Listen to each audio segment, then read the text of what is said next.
Когда я только вышла из ГИКа, я, конечно, была очень выпендрёженной. И мне, конечно, нужно было работать только с Тарковским.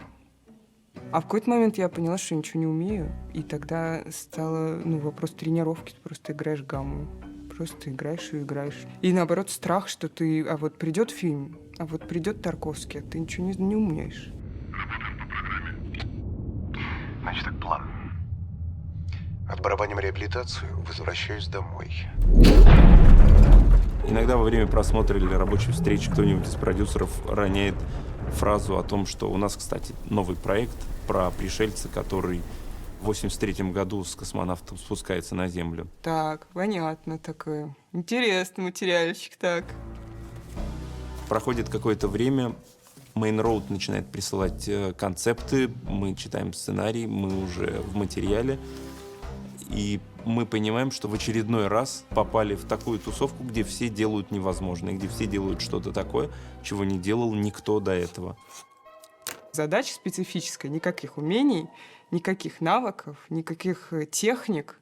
Я всегда бздю перед каждым проектом. Бздю как бздюк последний. Было ощущение, естественно, какого-то страха, непонятного. Вот ты же как бы в первый раз сталкиваешься с этим совсем. Потом долгий период грусти. Мы же сначала выбрали очень сложную позицию. Мы хотим чего-то не банального и сразу. И вот хотим что-то невероятное. Ну и потом мы ее снизили, потому что не получалось сразу невероятное. У меня есть ощущение, что я когда видела вот эти большие амбиции, мне казалось, что там все достаточно понятно нарисовано. Я не понимала, как туда можно сделать что-то необычное. И поэтому мне казалось, просто надо сделать клево и эмоционально.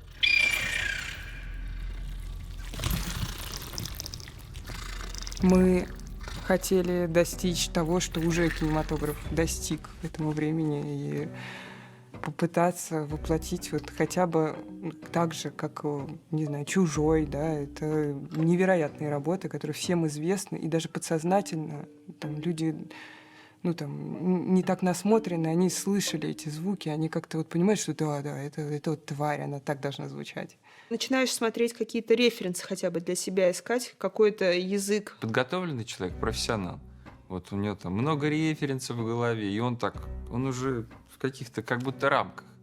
А есть, не знаю, человек, вот он пришел с улицы, смотрит такой, а может быть вот так? И все таки, о, ничего себе, а мы об этом не подумали. То есть чем больше погружений, тем ты понимаешь, что сложнее отойти от некой клишейной формы и придумать что-то совершенно новое, невообразимое. Когда ты погружаешься в работу над фильмом, то он для тебя состоит из разных кусочков, как такое лоскутное одеяло, которое ты должен сращивать вместе, ты должен находить между ними баланс. У меня не было какого-то очень сложного процесса, я думала уже о конкретных задачах, о том, как сделать тело, лапы, то есть все, что можно сделать на синхронных шумах. Вот голос — это самое тяжелое. Из этого же все строится. Нужно было найти что-то уникальное. И не хотелось идти к трещоткам. Перебирали разные штуки. И вот наткнулись на дексафон.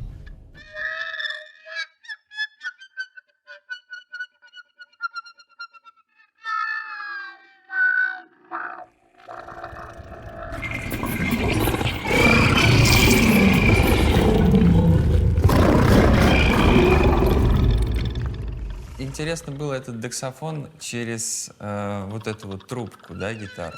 Он еще больше становится управляем. Мало того, что ты смычком ведешь, да, меняешь интонацию, так и ты еще ртом помогаешь этой трубкой.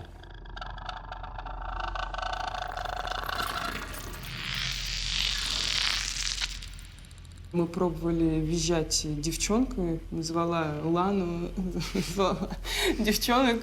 И прям истошно визжали. Казалось бы, простые какие-то материалы, которые встречаются все в жизни, взаимодействуя с друг другом, дают какой-то непохожий звук. Скотч для взвизгов, вот пена для бритья, какие-то... Пена для бритья интересная. Да, она клево звучит, ей можно управлять. Мы еще что-то пробовали. Тоже помнишь, ты принес эту лаву какую-то химическую, которая нас дико обломала, за которую ты отдал 1000 рублей. Там по-настоящему много чего было. задачи, которые стоят перед саунд-дизайнерами или монтажерами голосов или микс-инженерами на разных фильмах, они становятся общими. И все стараются их решить. Если у Леши Кобзаря не получается «Пришелец» 3 месяца, блин, это и моя боль тоже. Мы сначала долго искали кричащие звуки, а потом Егор сказал: нет, давайте он будет тихий, совсем тихий. И вообще он за стенкой же, за вот этой бронированным стеклом. Не хватало чего-то связующего. Были классные идеи для одних нюансов, для вторых нюансов. Вот для вот этого вот тоже неплохо, а не было связки. И мы стали искать эту связку. Нужно было решить, что он еще издает, когда просто молчит. Чем можно показать молчание.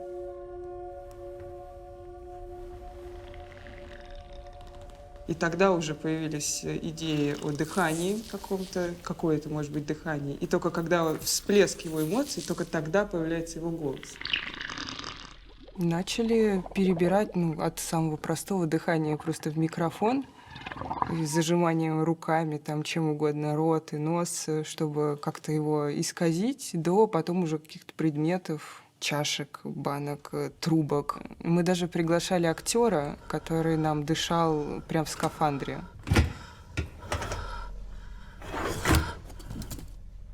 Чего-то не хватает, слишком банально. Дальше попробовали, давайте в трубки дышать. В одну трубку дышали, во вторую, большие, маленькие, худые, тонкие.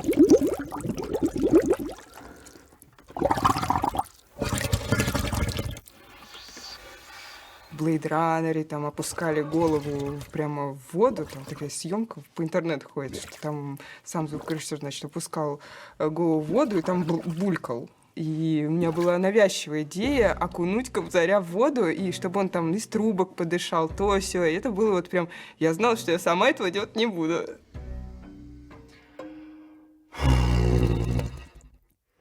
А что, если в диджериду подышать? Подышали в диджериду. А давай с водой в диджериду подышим. Давай. Тоже как-то что-то не хватает. Потом взяли и все это к одной банке, большой канистре, присобачили много разных трубочек. И тут вот уже такое вау, такое оно многослойное получилось дыхание. Оно как-то рассинхронилось все.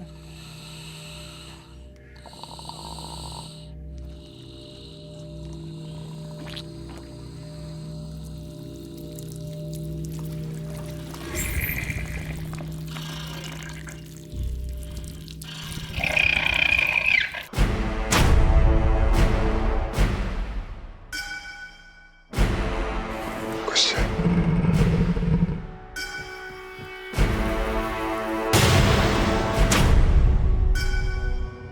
Семирадов моя фамилия. Требуется ваша консультация. Ужинали давно? Не помню, часа 4 назад.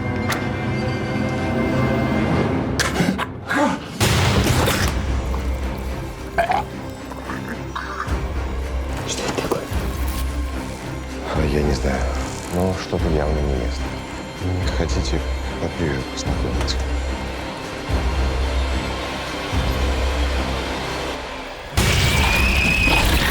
Вытаскивайте ее!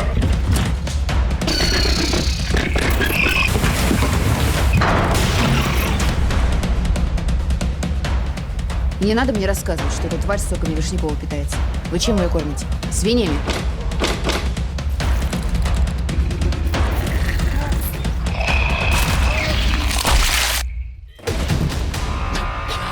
Я все ощущаю, все помню.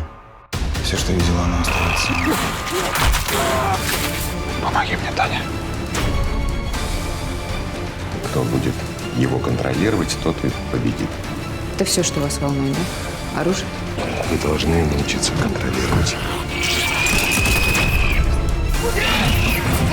Я знаю способ, как вас расценить. Тебя не опасен. Она вам не прижилась.